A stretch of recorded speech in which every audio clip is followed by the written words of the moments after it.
Vou conversar com Geraldo Pantera, uma das figuras mais engraçadas que eu já conheci na minha vida e que passou por todas essas etapas de criação, desenvolvimento e lançamento de campanhas publicitárias. Fala, Geraldo. Fala, meu nobre, doido. É um prazer, viu, meu irmão? Prazer também. Obrigado mesmo. Nada, então é um prazer estar aqui com você. Vamos lá. Foi muito importante, acho muito mais importante eu estar aqui do que tudo. Claro, bicho. Você é o doido mor Primeiro dizer do que empreendedorismo. Quero dizer que eu sou muito grato a tudo que esse cara está fazendo pra gente, assim, não é para todo mundo não. Como começou essa história toda, quando foi, em que ano e que idade tu tinha? Cara, eu tinha 21 anos, né? E aí era um mercado, naquela época era um mercado, que eu poderia dizer assim, mais romântico, né, da propaganda. Era uma propaganda mais criativa. Não estou falando que hoje não seja criativa, acho que talvez pela questão da tecnologia hoje, né, ter tomado um volume maior e facilitado para as pessoas hoje ser publicitário, na época era muito complicado. A gente trabalhava com equipamento feito esse que nós temos aqui atrás, né, que era, para ter uma ideia, eu subia a ladeira da Globo às 12h30, antes das 12 horas, para poder almoçar lá no refeitório da Globo, e subia com o GT. Para quem não entende muito, os GTs eram cartolinas onde nós fazíamos ofertas. E naquela época eu fazia a oferta das caras Jadam e eu botava uma cartolina azul com um produto que seria uma geladeira, um fogão, né, que chamasse de referência. E na outra cartolina preta nós colocávamos o preço, tá, e algumas informações do produto. E a gente levava para fazer superposição. Tá entendendo? Era o croma, era o que hoje o computador, hoje com um Adobe, hoje com qualquer um software desse, você faz brincando, qualquer criança faz brincando, até mesmo no editor do celular, mas a gente teria que ter esse trabalho. Então eu saía da agência, uma das primeiras agências que eu trabalhei foi a Casa Branca, do La Greca, e aí na parte de produção publicitária, né, eu participava, eu criava inclusive algumas coisas diferentes nas campanhas de varejo. Em que ano isso? 83, por aí. Tive a oportunidade, né, de uma pessoa chamada, que hoje é um grande músico, né, toca gaita, que é Jeová da Gaita, que chegou e disse: rapaz, por que você não faz um estágio lá no Rio de Janeiro? Eu consigo isso. E eu fui para o Rio, né, botei a cara num busão velho que tinha aí Itapemirim, não? Itapemirim, que era amarelão. E aí eu fui, cara, 2 dias de viagem e tal, 2 dias e meio, quase 3. E aí eu fui, cheguei lá, meu irmão, disse: velho, mandaram aqui, na Publitempo do Rio, mandaram aqui fazer um estágio, eu vim estagiar, né, e eu quero, Paraíba! Já naquele tempo chamava a gente de Paraíba, né? Já agora já não é mais tão inédito, não. Já era Paraíba mesmo. E eu fiquei com Paraíba, e tinha outros Paraíba lá, né, que trabalhava. Em todo lugar. E aí eu tive a oportunidade de estagiar numa grande produtora, que é a Provarejo, foi a VT Center do Rio. E a Provarejo, na época, fazia Mesbla, fazia Bom Preço, lojas americanas. Eu já estava fazendo um trabalho de assistência de produção lá no varejo. Tentando fazer uma aula, ainda peguei o finalzinho do mercado, que as coisas eram produzidas em VHS, isso era levado, né? VHS ou Betamax, levava-se a fita com a inserção para a TV ou para onde ele indicasse, e isso era colocado na grade. Na época de vocês, em que formato era entregue? Fazia filmagem, fazia produção, e aí como é que se levava isso? Hoje a gente manda na nuvem, em alta resolução. Como é que era esse lance? Eu não alcancei, claro, foi um pouco antes, né? Tinha os filmes, né? Na época Você tinha uma Center que começou produzindo com filmes, era feito em 16 milímetros filmes, né? Às vezes preto e branco, quando chegou colorido. E aí passou-se a se trabalhar com uma polegada. Lá no Rio de Janeiro nós trabalhávamos lá com uma polegada, que era a BVHs, que era da Bosch, né? BVHs, a Sony também tem BVHs. E aí ela saiu, e isso era entregue em VT mesmo, né? Eles tinham lá as BVHs que passavam para uma outra fita que levava para uma coisa chamada casseteira, onde se botava uns cassetes, né? 1, 2, 3, 4, 5, 6, você fazia uma faixa e aí tinha você está ali, o marcha está, entrou o comercial, o cara está lá. Casseteira 1, pum, no ar. Casseteira 2, 3. Cada casseteira, na realidade, tinha um produto, tinha um comercial, uma campanha no ar. Que massa, né? bicho. Pô, e aí a parte de criação, desenvolvimento, produção, como era isso, cara? Esse lance que você falou dos cartazes, mas como era concebido, por exemplo, as reuniões, os brainstorms, as reuniões de pauta, como é que era essa... Tu acha que, assim, né, não fazendo uma relação direta, me parece que Pernambuco é um celeiro criativo, né, de propaganda? Sempre foi, sempre foi. Tem aí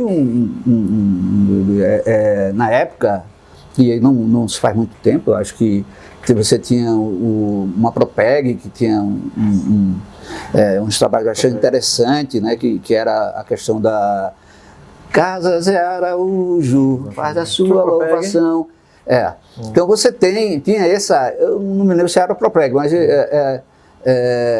tínhamos grandes... As pernambucanas também, né? As casas pernambucanas. As casas pernambucanas era feito lá na Provarejo, lá pelo Rio de Janeiro.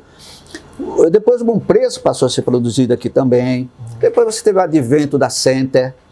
Mas voltando um pouquinho, como você falou do brainstorming, da questão da concepção dos projetos, era muito assim, o diretor de criação, né, uma dupla, o diretor de criação e o diretor de arte, né? Porque o diretor de criação é o redator, sim, né?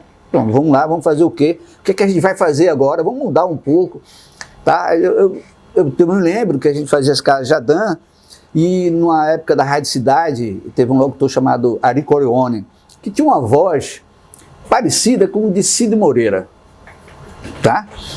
E fazia também Sérgio Chapelin, aquele apresentador da Globo. Não. E eu liguei para eles, vamos fazer uma brincadeira, vamos fazer Sérgio Chapelin fazendo a chamada, né, do varejo das casas de Adã. E aí ele começou, tipo Globo Repórter, né, com aquele vozeirão dele.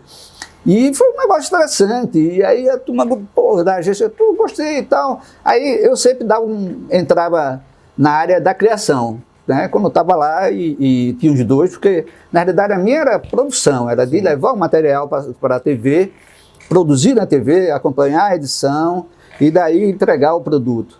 Mas eu sempre tinha esse viés de criação, né, junto com a dupla, né, o diretor de criação e o diretor de arte. Que naquela época tinha um grande trabalho, que era trabalhar em prancheta, cara. Sim. Pô, não tinha nada de estar trabalhando com canetinha, ou fazendo com Photoshop, ou com Adobe Illustrator, né? Desde a criação de uma logo, tudo era feito na...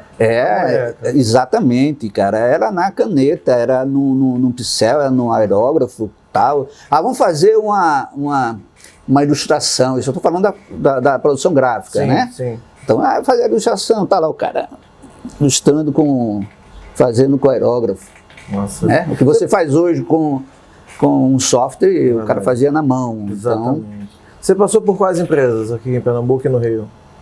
Eu passei em 2 agências, a Casa Branca, que era de La Greca, Fragapane Associados, que na época era grande, era uma agência que tinha até clientes de Aracaju. Eu sempre viajava para Aracaju para produzir alguma coisa, ou em Maceió com a Video Center, a Producenter, Producenter, que era uma produtora ligada à TV Gazeta lá.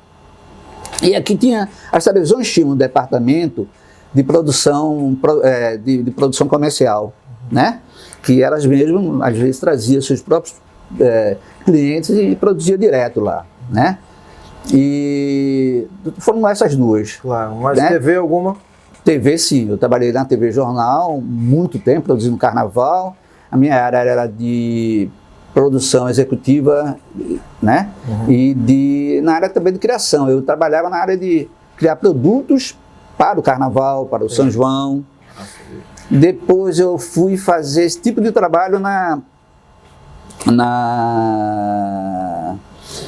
em 3 televisões fora, né? Eu trabalhei na Globo de Natal, né? Que é a TV Cabugi, que hoje é Cine TV. Eu trabalhei na Cabo Branco, sim, que é Cabo Branco, TV Paraíba, lá e tal. E em Aracaju, na TV Sergipe.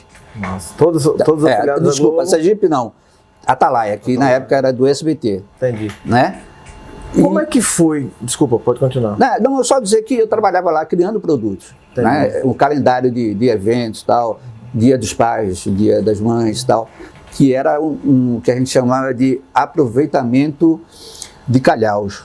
Sim. Tá? Então, calhau a gente botava no Dia das Mães. Então, eu produzia o roteiro junto com o marketing, aprovava, eu saía com a equipe da televisão, a gente mesmo produzia e botava no ar. Ao invés de divulgar alguma coisa, divulgava vocês mesmos, não é isso? Exatamente. Eu estava lá e aí botava 5 segundos para... bola. Né? A Globo ainda faz isso. Uns takezinhos eu percebo. Né? Aqui tem muito de jornal muito também, né? Encaixe, né? Coluna, muito do calhau. Você aí, hoje, como o mercado hoje está meio uma retração, então você tem que criar uns produtos para poder também não deixar o calhau ali dentro. Bom, vamos criar, vamos aproveitar, né? Maximizar o tempo que você tem de intervalo. Como é que foi, velho, essa transição, essa chegada da tecnologia, dos grandes computadores, da Apple, da internet? Como é que foi essa transição para quem já tinha, né, entre aspas, uma carreira em andamento? Eu digo que é mais ou menos, eu tenho até um projeto que chama-se publicitário Rex, né? Que é exatamente, eu poderia dizer que o Pentium é um asteroide, foi um asteroide na época, entendeu? Que dizimou metade dos publicitários. Dos dinossauros. Assim, não tô, é uma brincadeira, claro, tem muita gente boa no mercado ainda, dentro da época, que veio da época, mas eu tenho para mim, uma analogia, que o divisor de águas, né, da publicidade romântica que eu te falo naquela época, das Carras Araújo, né, Lavação, Nossa Senhora da Conceição, que era muito bonita, isso, Dalvanira, ela, né? Então, o divisor de água. Hoje eu acho que a tecnologia tira um pouco isso esse pouco do romantismo. Então a gente tem aí advento agora, não tem muito VT, os VT são muito frios, para mim, na minha concepção, os VT são muito frios. Será que é porque assim, a juventude, a galera nova não tem muito tempo, né, para pensar? Acho que as pessoas dizem, a tecnologia vai ajudar a gente a trabalhar menos. Não, né, cara? O cara dorme hoje, dando a última olhada no Zap, e a primeira coisa que faz quando acorda é olhar o WhatsApp de novo, porque assim, nunca acontece nada, porque se é urgente a pessoa liga, né? Mas isso não é, não. Pouco tempo que a juventude tem hoje para pensar e para criar. Será que não está todo mundo focado no pague 2 e leve 3?